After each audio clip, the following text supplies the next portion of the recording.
be or not to be rich? Scene one. Way back in 1988, I was a high school teacher of English at Washington Irving. Where begins my story so unnerving?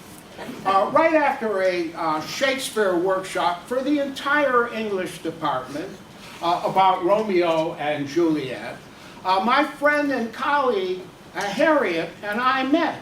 Hey, Harriet! Wow! Was that some kind of workshop? I cannot wait, Harriet, to share it with my 10th grade theater students. Yes, Milton, it was wonderful indeed. I was wondering if you could come up to my classroom. I would like to share something with you that I think is going to be a life changer for both of us. I really mean that. Wow, life changer. That sounded interesting to say the least. Now my thoughts are minutes as I went up to her classroom. Scene two, up in Harriet's classroom, where some surprises surely did loom. Well, Harriet, what's up? Well, Milt, you know my husband Lou, she went on. He's a wonderful illustrator at CBS Sports. Yes, I know him. I've seen a lot of his stuff on television. Well, you haven't seen this, she said. Wow, is what I replied. Fantastic. I can see, what is it?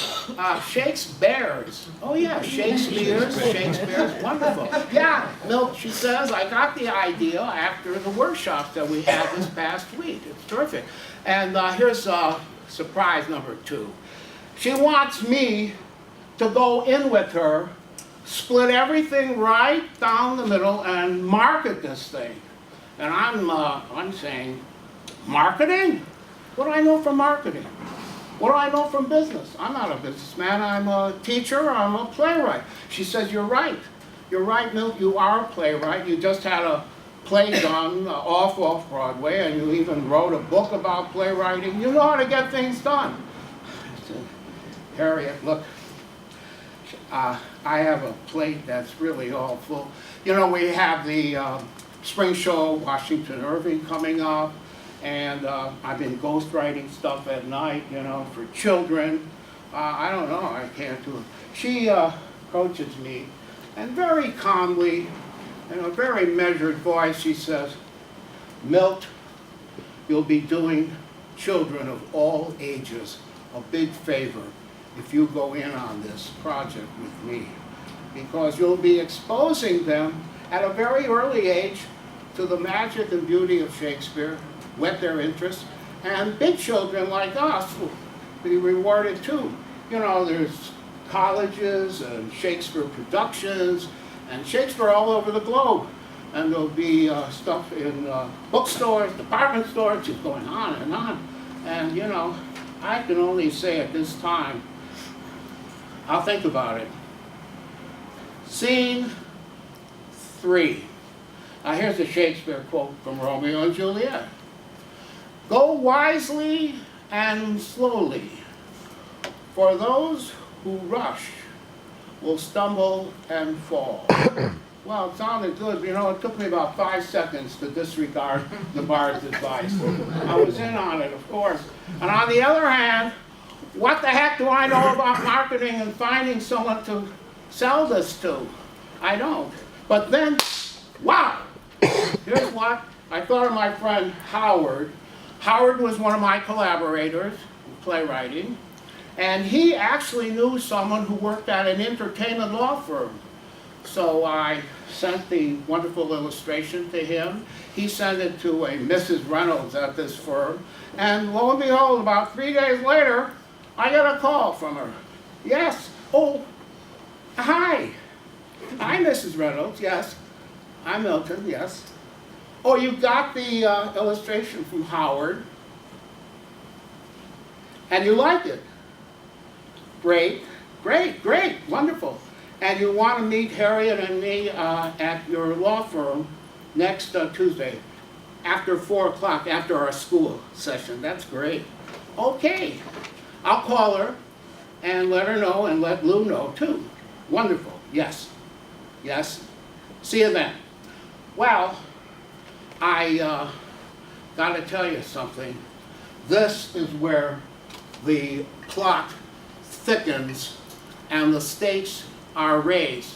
As we go into scene 4, I went to this law firm, indeed, and soft, but what life through yonder window breaks. They let me in. Harriet had told me, you know, what are you worried about, Milt? It's going to be a small room, a couple patent attorneys there. I go in, I trust your water. I said, "Down! Whoa! What the heck? This is no small room, this is a big boardroom."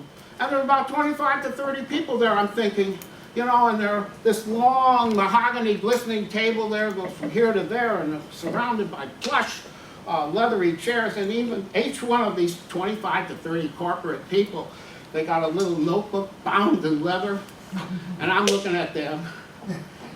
They're looking at me. I don't know what to say. I don't say anything. Mrs. Reynolds, God bless her, she introduces me, and she passes around the resumes of Harriet, of course, and her talented husband, the artist Lou. And then suddenly, this guy, he's got a bow tie, he's a big burly guy, Bob they're all calling him. He's the CEO of the place. He's coming up to me and he's pumping my hand like a filling station. And he said, "Milt, we got something great here. This is going to be a brand blockbuster, you know. I'm with it, and it's going to be fantastic. You're going to be all set." And wow. And suddenly, there's a cacophony of music like rising from the mist, and it's flooding the whole room, and people are giving suggestions and ideas, and I'm just sitting there amazed and dumbfounded. And there's a gentleman over there, he says, "Hi, Milt. You can call me Pete." Hi, Pete. I got this great idea. Of course, you're going to have to write a series of children's books. Shakespeare's go to overnight camp.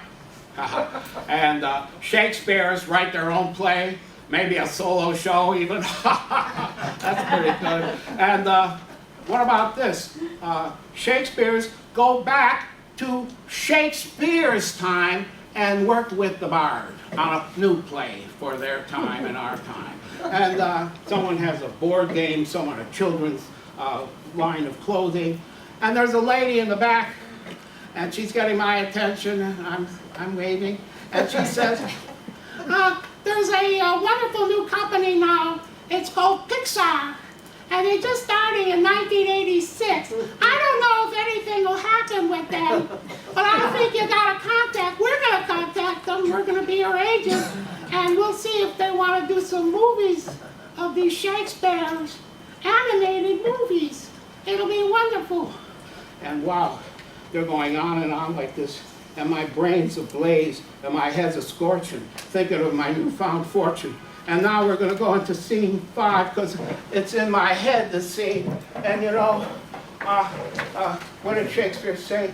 We are the stuff that dreams are made of. I'm dreaming. I don't know if I'm dreaming or if I'm awake, but anyway, I'm swimming. I'm swimming next to my brand new house in Cape Cod. And then I'm off to Europe with a wink and a bond. And I'm going here, and I'm going there, and I'm going everywhere. And I'm going to places that have all new cultures and races. You know, I've never been to Greece or Africa or Israel, but now I'm flying there. Or going by rail, I'll even sail. I'll go there. You know, when I get back to the States, what I'm going to do? I'm going to buy the tennis camp that my son goes to. Yeah, the tennis camp. You know, because it's only a short distance by subway train. And not only for him or some great champ, but for everybody, all the kids. And, you know, it's their net gain. And what else I'm going to do? Well, I'm going to buy some bicycles and scooters for the children. And it's all going to be free. After all, I'm all set, so everything's on me. And I'm going around in my head and swirling all these wonderful things. I'm going to do Mr. Philanthropy in charge here. And what can I do for the community? Yes, there's got to be somewhere, something I can engage. I know what. I'll buy Washington Irving a brand new stage. That's what I'm going to do. And I'm going around and I'm thinking all the other things I can do. And suddenly I get this phone call that I can barely hear because I'm in the other room thinking of more ideas that I can do. And it's Mrs. Reynolds. Hi. How are you? What? You say someone else has the trademark already? You just found out. Wow, in Chicago. Shakespeare's? Uh-huh. Wow. Yeah. Yes, I see. I see. I see. I am fortune's fool. And there never was a story more of woe. And the rest, of course, is silence. I'm done. I gotta go. I gotta go. But wait a minute. I got another thought. Of all those things in my dreams I bought, forget about them. I don't need that. I can keep on giving kids. I'll give them from my heart. And with that bearable wish, I now do depart. And to all of you I say, sweet dreams and adieu.